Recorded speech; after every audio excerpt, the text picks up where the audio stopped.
It's time for episode number 238, and we are going to dive into 4 ways you can maximize your day planner.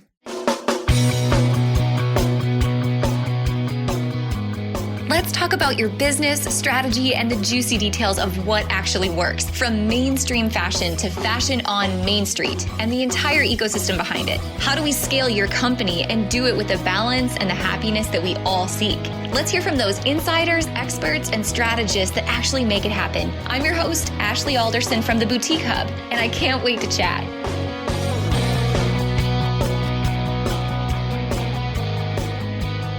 Hey guys, welcome back to this week's episode. And I'm so excited this week to talk about a project that our team has really taken on in the last year, and it's blown up in such a good way, and it's been so beneficial to many of you. But at the same time, it's brought a lot of questions to our team, and that is talking about the Boutique Boss Planner. So let me start here. I don't know about you guys, but I am 100% a planner nerd. I have had every planner under the sun, everything from the cheap $12 planner from Target to the Start planner to the planners now from Create and Cultivate. I love the inspiring bright colors and the messages and the quotes and the organization of it all. And despite how much I love to use things like Google Calendar and Trello and any type of online planning tool, there's still something that is still so real for me about the chemicals released in your brain when you physically cross off an item on your to-do list. Like the act of writing something down in my planner solidifies it in my brain so much more. And then physically crossing it off gives me that sense of pride and accomplishment and like I actually did something with my day. So I was so excited when our team, over a year ago now, I guess, came up with this idea that we should create a boutique planner or a day planner just for boutique owners. Because as much as we looked around the market, there really isn't a planner specific to retail, number one, but really there isn't one specific to small business owners in general. A lot of them are very generic in terms of life planning and goals, but nothing really sits down and gets to the meat of what grows your business. And that's inventory, social media tracking, true business goals, and then checklists that accompany all that, whether it's daily, weekly, quarterly, all the little reminders of the things that we need to get done in our business, hence a planner, get the things done, right? That remind us at the right place at the right time. So that was the mission. And I have to give serious props to 2 people on our team who literally made this happen. Number 1 is Sarah Burks, who you guys know as the Director of Partnerships and Education on our team. Former boutique owner, had a business that she bought when she was in her 20s, early 20s. The business was in existence for 67 years. Is that crazy? And she was the owner of that business for over 20 of those years. So once they took that business a different direction, she was able to join us at the Hub and take all of that knowledge, all of the ups and downs and that experience and put it into educational tools for you guys. So she ran so many of the reports for the planner and built so many of the tools, the things that she used daily in her own open to buy planning that she knew you guys could use too. So thank you so much to Sarah Burks for this brainchild. Second is Jessie Jarvis on our team. If you don't know Jessie, she is one spunky ray of light. Let me tell you that she is so creative and has a lot of experience with publishing and running large projects. So she really was the business brains behind the planner and worked with our designer and our manufacturers and printers to get all of this put together, all of the layouts and all the tedious work that you wouldn't think goes into a project like this that does and takes forever and a day. She has the patience of a saint. So a huge thank you to Jessie Jarvis for making this possible. And to our entire team, everyone on our team literally has had a hand in creating the Boutique Boss Planner, from our web developers to Kate, our graphic designer, to Beth, who worked with, and Kelly, who worked with all of the sponsors, to Ed, who worked on all of the market dates. Literally everyone on our team had such a hand in making this a reality. And I mean, from a leadership perspective, Eric and I could not be more proud of our team and the way they put this together. So if you've already had the opportunity to land a Boutique Boss Planner in your hands, I hope you love it. I hope you know that blood, sweat, and tears literally went into the planner. And I hope that you can see all the tools that we were trying to pull together in one place to help you grow your business and to create the best 2020 yet. Now, I know this is just the beginning. We launched the planner in a 6-month version after the summit in 2019. So a lot of you are just finishing up your year with your 6-month planner, and we'll start January off with your 2020 planner. So let me ask you this. If you have a planner and you ever have any suggestions or ideas or things that you found helpful, or maybe things that weren't in the planner that could have been, please let us know. This is a project for us that's only going to continue to evolve and grow. There'll be different designs and different layouts and different covers and different binding and different paper and all the things that come along with a print project. But most important to us is the content, and that it's easy for you to use. It makes sense. It's something you're excited about working with on a daily basis, because you truly have to be committed to growing your business on a daily basis to get in there and run the numbers and make the reports work. But we would love your feedback along the way so we can continue to make it even better. So with that, I know you guys have had lots of questions about the planner. So I wanted to dive in today to 3 ways that you can use your planner more efficiently to get more done and to start the new decade off right. The new decade, that sounds kind of crazy, doesn't it? I love the way 2020 sounds, but new decade makes me feel, I won't say old, I'll say wise. Makes me feel wise. All right, let's talk about these 3 tips right away.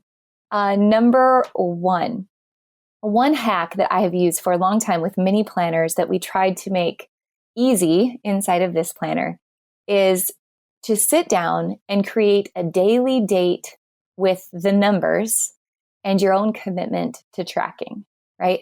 So I know that so many people have this feedback with planners. Like sometimes you're into it, sometimes you forget about it, sometimes you're not committed, like you're in and out with wanting to use a day planner.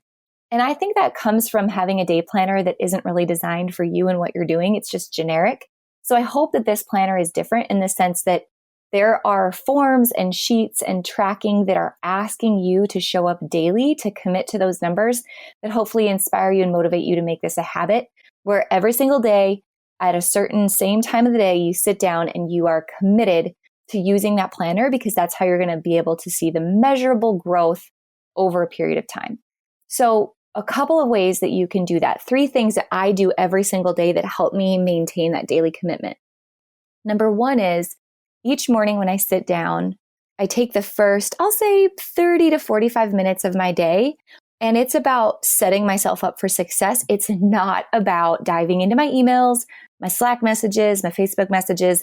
That absolutely cannot be my first priority in the day, because it's a black hole. And I don't know if you've heard this saying, but an email inbox is a holding place for other people's agendas. Let me repeat. An inbox is a holding place for other people's agendas. So anytime you want to start your day off in the most efficient way possible, you have to start with your agenda first. So for me, what that looks like is I sit down every day ahead of my day. It's usually, we've kind of made some changes in our family, and I'm so grateful to Eric for this, because he has a schedule where he takes the kids to school in the morning. And that allows me some quiet time to have my coffee and to get my day set up right. So I sit down with my planner, I review my schedule for the day ahead.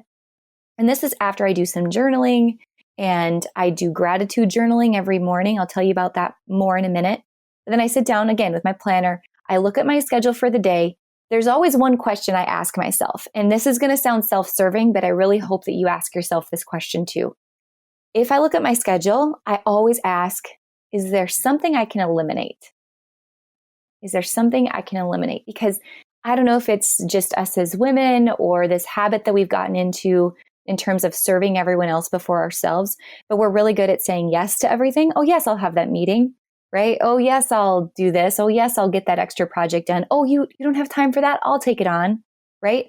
We're so good at saying yes to everyone else, but at some point, if we are actually going to have tiger time, as we call it, to get our own crap done for the day, there's got to be time in the schedule. So what on your schedule can you eliminate? I do this every morning, but also usually on Sunday nights or early Monday mornings when I'm looking at the full week ahead. I usually try to pick one meeting or one project or something that I can eliminate. And I truly feel better about eliminating that thing or even pushing it off for a week, because it means more space in my schedule, more free time's opened up, and I physically feel better for doing that. So guys, learn to say no and look for that one thing every day that you can eliminate that gives you more time to be a boss and to run your business? After I look at my schedule and I ask myself that question, then I go into what are my 3 biggest rocks for the day? And you've probably heard me talk about this before, but if you have never read Mary Kay Ash's bio, her book from the Mary Kay makeup company, I still think she's one of the most brilliant business women of any time, of all time. And she was certainly ahead of her time. Now, she always said that she only put 3 big rocks on her schedule every day because at the end of the day, she wanted to leave with a sense of accomplishment. Like she got something done and she felt good about what she did that day, rather than our typical add 5,000 things to the to-do list, cross off 1 or 2, and then look at our running to-do list and feel totally defeated, like you didn't get enough done. You're always kind of in that state of lack, right? Or you just didn't quite measure up. You just couldn't quite get there. It's in a negative state. It physically and mentally puts us in a negative state when we cannot accomplish what's been on our list for the day. So you set the bar at 3 big rocks. And now this is big rocks. This isn't, I answered 3 emails or the little pebbles of sand that fill our to-do list. This is the big rocks, that the 20 that gets us 80% of the way to our goal, right? So what are those 3 big things? So that at the end of the day, I can cross them off. I feel good about it. And if I have more time, if I have more tiger time and I can work ahead, then I can start to look at what's on my later list, what's on my Trello board. But my planner only has 3 big rocks for that day. And I can smile at the end of the day once those things are done. Now, the other thing I do once I go through my schedule and my big rocks, as I mentioned, is I focus on gratitude. Because I believe that starting every single day in a state of gratitude only brings us more to be grateful for. So there's 2 ways that I look at gratitude. Number 1 is I look at gratitude in present tense and I look at gratitude in future tense. So present tense to me is I am so grateful for my health, which if you know my story and some of the health challenges I've had being a cancer survivor, that is and forever will be number 1 on my list. Thank you. I'm grateful for my health. I'm grateful for my family's health. I'm grateful for my happy, healthy children. I'm grateful for my husband. I'm grateful for my marriage, all of the things that are in present tense. And then I start to look at what can I be grateful for in future tense, meaning what's on my vision board? Where am I going? Where do I want to go? And how can I state that in present tense gratitude? So that might be, I'm so grateful that I have this sense of peace and accomplishment at the end of every day. I'm so grateful that I'm meeting and exceeding my sales goals. I am so thankful for my cohesive team. I'm so thankful for the new marketing person I know that I'm about to hire, right? Whatever it is that you feel like is coming or you're working into, start to express gratitude for that now in present tense each and every day, because it puts us in that position of being rather than the position of lack, like I'm not there yet, right? There's always that position of being versus lack in our language every day, right? It's just like saying the word need versus I am. So, or I'm committed to. So I need to start working out. Doesn't that word need just sound needy? Like, wah, wah, right? I need to start working out. Puts me in this state of I'm not there yet. I'm not good enough yet. Yeah, I need to, but I can't do it. It's negative. Rather than I'm committed to working out, right? I own this. I am working out and celebrating those small wins along the way. So think about gratitude in terms of present tense, and it's positive. It's not in a state of neglect or a state of lack. So that's number 1. That is how I review my morning and use the planner each and every morning. Number 2, after each task is completed for the day, again, that's the sense of gratitude and crossing it off. Like you have to take a moment to actually enjoy the gratitude, right? You have to let the gratitude sink in and not just cross it off and run to the next thing. Because as entrepreneurs, do you ever feel like this? Like you set a big goal for yourself. And let's say it's, to sell $500,000 in your store this year, or to sell $1 million in your store this year. And you have looked forward to this goal for so long, right? You have worked and worked and worked. And then you get there and you accomplish it. And then you're like, oh, well, okay, that's great. But now what? And you're immediately off to the next thing. Eric and I just had this conversation the other day about what it meant to pay our house off what a big, big deal it was to pay our house off, and how we remember the day that we did it because we did it together, but we didn't take enough time to actually celebrate it, right? To really show gratitude for that moment. So showing gratitude in those moments, I mean, it can be as big as paying your house off or meeting that $1 million goal or whatever it is that you have set aside. It can be as small as simply crossing off a task on your to-do list and feeling a state of gratitude. Because the more you live in a state of gratitude, again, the more you are going to attract things to be grateful for in your life. The next thing I would say, kind of as it comes to setting up your morning and making sure you celebrate those tasks, is making sure you set yourself up with your planner with enough time to actually get things done. You've probably heard me talk about time blocking, and I won't go into detail today because we're going to have much more time to talk about that in our Best Year Yet Challenge, which will start January 1st in the Boutique Hub. And it's something we've already kind of coached on in Retail Bootcamp and in our training library. But if you're running time blocking, making sure you set your day planner up each morning with time for you to work on those big rocks that you were going to cross off at the end of the day.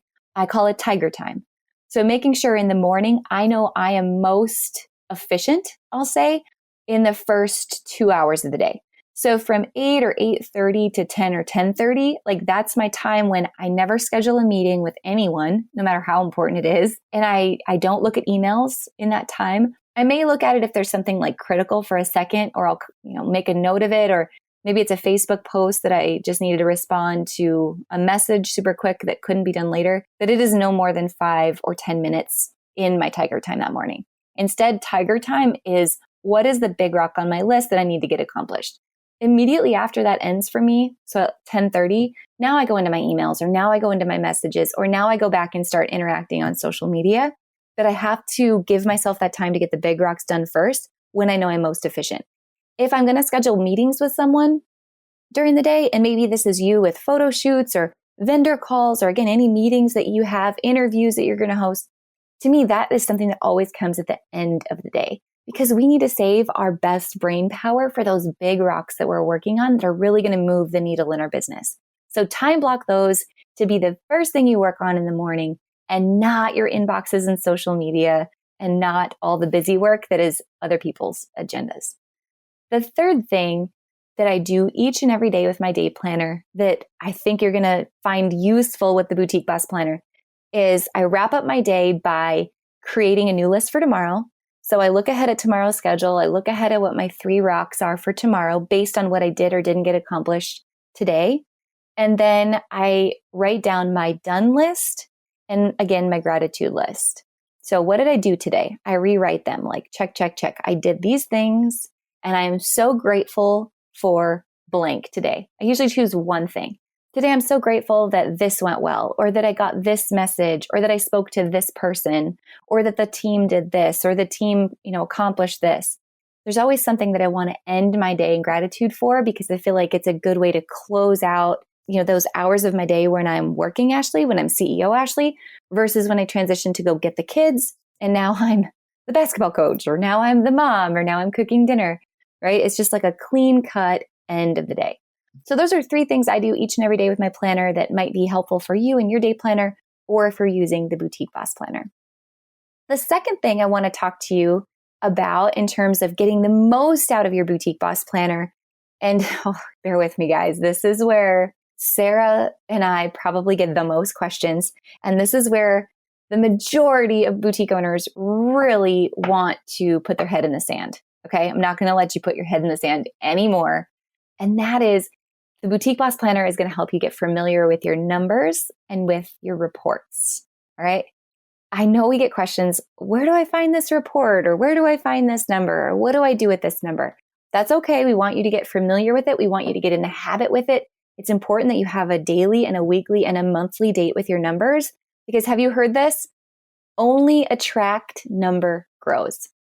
Guys, if you have an opportunity to do this, grab a notebook or grab a Post-it note and please write this in big black Sharpies and put it on your desk or your computer. Only a tracked number grows. Because I want you to be so motivated to look at what's happening in your business and not feel like you've got shoebox accounting where things are happening, but you just don't understand why. You just know you've got all the pretty things in the store, but you don't know how much money they're making you. And You're probably, if that's the case, you're probably at a point where you're not able to pay yourself what you'd really like to pay yourself at the end of the month. So only a tracked number grows. So here's a couple of ways the Boutique Boss Planner really dives deep into that. There is a yearly tracking sheet and there's 2 monthly tracking sheets inside. The yearly tracking sheet is going to help you analyze your percentage growth year over year. So you're going to look at what were your sales for the last couple of years? What was your inventory on hand? What was your turn rate? Truly, how are you operating your business more efficiently today than you were then? That's going to help contribute to your overall bottom line. Now, there's 2 monthly tracking sheets that are going to look at things just a little bit differently. One is strictly numbers based. So what's my sales this month over last month or over this month last year? What were my sales per category? What were my sales per vendor? What's my highest ROI category? What's my turn rates? And really, going back to ROI, what's the ROI based on fact, not just like the feeling of what I think is selling, but what is actually selling in your business. So that report is going to ask you to truly look in your actual inventory numbers. It's going to ask for BOM and EOM inventory, which is beginning of month and end of month. Now, if you don't have a tool to help you track inventory, it's time to get one. So that's a point of sale, a true point of sale system. There's a number that we work with at the Hub that I could recommend to you. They're all listed on our website. I love Shopify. You guys know I love Shopify. But Shopify point of sale alone does not have the reports that you're looking for. It does not track actual inventory. And not tracking actual inventory would be like being a farmer, let's say a dairy farmer, because I'm in Wisconsin. That'd be like being a dairy farmer and not knowing how many cows you have and not knowing which of your cows are producing the most milk. You're just, running the herd in twice a day. You're getting the milk you can and you're sending it on down the line. But an efficient dairy farmer knows what cows he has. He knows which cows are producing milk. He is breeding those genetics into his herd, right? So he's getting more solid producers and he's milking them strategically at key times of the day where he knows he's going to get the most milk. I didn't even grow up on a dairy farm, you guys. I just lived in Wisconsin. I grew up on a beef cattle ranch. Like I could talk to you about Angus cattle. I don't know anything about dairy cattle, but those things seem fairly obvious to me, right? I could talk to you more about like birth weights and average daily gain. Those of you who didn't grow up on a ranch probably think I'm speaking German. So I'll move on. The point is, I really want you guys to track your inventory in a much more detailed manner. So if you are on Shopify or you're on Square or something that is a great starter package, I want you to start exploring how can you get apps and tools that are going to help you truly get the numbers you need. Shopventory is a great one for Shopify. Delirious Profit, a great one for Shopify. If you want to look at like open to buy planning, Inventory Planner is an app you can get on Shopify. Plus, we work with Management One that helps with that. There's so many great tools out there to help you really look at your inventory numbers. And if anything, I hope the day planner, the Boutique Boss Planner is a great way for you to just open your eyes to, man, how much inventory do I really have on hand? What have I been ordering? What's my goals for the next month? And is this inventory sufficient? Now, the bonus of what's going to come along with using those apps in your business is now you're going to have a better look at, is my inventory fresh or is my inventory aged? So I can look at my beginning of month inventory all year long, but how much of that is fresh? Like how much of that is actually going to turn, or how much of it do I need to look at marking down because it's been on hand for a while? So those things all come from that month over month report inside of the Boutique Boss Planner. Now, besides just inventory, the other thing that those reports look at is your social media. So how much did the really important metrics grow in my social media this month? And by really important metrics, spoiler alert, I do not mean Facebook or Instagram page likes. I don't mean follower counts. That is not the metric that's going to get you there. But I'm talking about lists that you can manage. So what were my app downloads? What were my website page views? What's my email list growth rate? What's my text list growth rate? What were my average conversion rates this month? Those are the numbers that we really want to be tracking. So all of that is included month over month. And then at the end, like in a summary of each and every month inside of the planner. All right, third way that you can get more out of your Boutique Boss Planner, and we have seen so many of you do this. I'm so thankful that you are a step ahead of the game here, and that is to involve your team. there's one store in particular, the mustard seed. I've got to give you guys a serious shout out. You are in my almost hometown currently, which is Eau Claire, Wisconsin. I live in Chippewa, which is, basically connected. But the mustard seed went and they bought, I think, like 4 planners.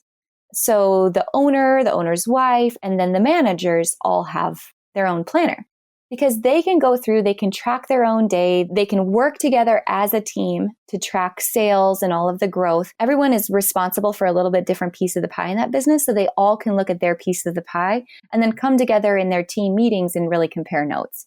So the other way I think, it's really exciting for you to involve your team with a planner is going back to the weekly and the quarterly and the annual checklists that's in the planner. Rather than you as an owner feeling like you have to micromanage your team and you've always got to be giving them tasks and telling them what to do next, the planner has all that laid out for them.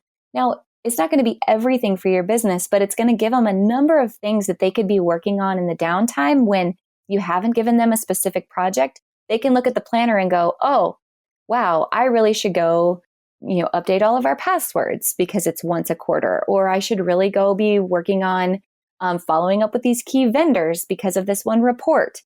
It's a number of things that are in there that your team can be empowered to take action on without you having to breathe down their neck and tell them what to do. So empower your team by involving the planner in your team meetings. Last thing I just want to quickly mention, those are 3 great ways to utilize the planner. The 4th and final way is just to look at that month in review and to take time to make that date with your planner at the end of every single month. Now, I've been guilty of this with my planners, I'll be honest, where I go through, I use it every day, I use it to start the week, I use it to end the week. But to get the most out of it, you have to be committed to take, I'll say, a good hour to an hour and a half at the end of every month, or let's say the beginning of every month, so you can look at the month prior and compile all of your numbers. Because every single month has a month in review. It goes through and it asks you things, you guys, that seem like such no-brainers, like the weather, or right, the weather in your planner, or events, or your best performing team members, or your top customers, promotions that work really well. All the things that when you get a year down the road and you're like, gosh, what did I run this time last year and did it work or was it a flop? And if it was a flop, why was it a flop? Your planner, what you track today, right now, what you note right now is going to 100% impact you 12 months from now. So take that time to do your month in review, where you're really looking at the details of your business and the notes that you want to make for yourself to remember a year from now, because that's where you're going to see the most fruit. Only a tracked number grows, right? We can't bury our heads in the sand any longer. Only a tracked number grows. And if it's overwhelming, that's okay. Think about every successful business owner you know, right? Think about the sharks on Shark Tank. Think about some of the big boutiques that you follow. Any business owner that we see as successful is probably not successful just because they're great at marketing, right? If they're truly successful and have built wealth and have been able to pay themselves, it's because they have been committed to also making a date with their numbers. And if it's a big boutique that's successful and they've got all kinds of followers but aren't paying themselves, guys, that's called smoke and mirrors. And you don't want to be that, right? You want to be successful because, yes, you've built a great business. It impacts lots of people. Of course, the marketing is spot on, but the back end of the business is what makes it sustainable for the long term. And that's your numbers, and only a tracked number grows. So guys, there you have it. I hope you love your 2020 Boutique Boss Planner. If you haven't had a chance to grab one yet, I will link it up in the show notes for you. It's all over our website and social media. But be sure to check out our new Instagram page. It's at Boutique Boss Planner on the gram. We've been highlighting so many of your photos, so thank you so much for sharing those with us. And we also will be running giveaways all year long, once a month, for those of you who continue to fill out your planner, you're committed to it, and you show us on hashtag Boutique Boss Planner. So guys, I hope you have a wonderful week ahead. Cheers to 2020, and I know that you are going to crush it using your Boutique Boss Planner. Hey guys, I hope you loved this short and sweet episode all about maximizing your Boutique Boss Planner today. But you know what? I know today as the episode airs, it is Christmas Eve. And so I want to take this time to also wish you a very Merry Christmas. I hope that you have some time off, that you celebrate the season and the busiest time of the year with some rest and family, friends, some food, and some R&R of just gratitude. You guys, we've got so many things coming over the next couple of weeks as you start to shift your focus into a brand new year, including an amazing episode next week on the podcast that I hope you listen to.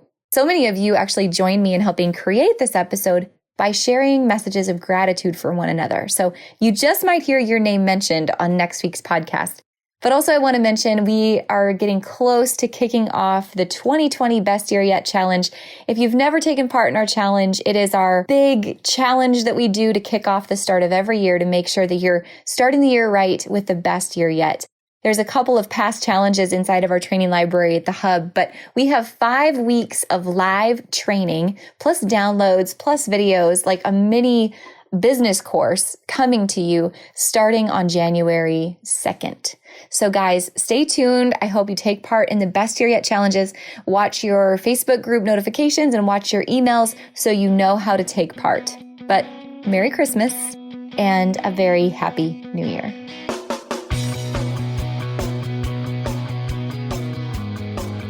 Hey guys, thank you so much for listening to this episode. We hope that you loved it. Don't forget to hit subscribe and leave a rating and review down below for a chance to be one of our featured listeners each and every week. For more information on our spirit of community over competition and how to access complete show notes and bonus downloads from our guests, head on over to theboutiquehub.com and join the community. We'll see you next week.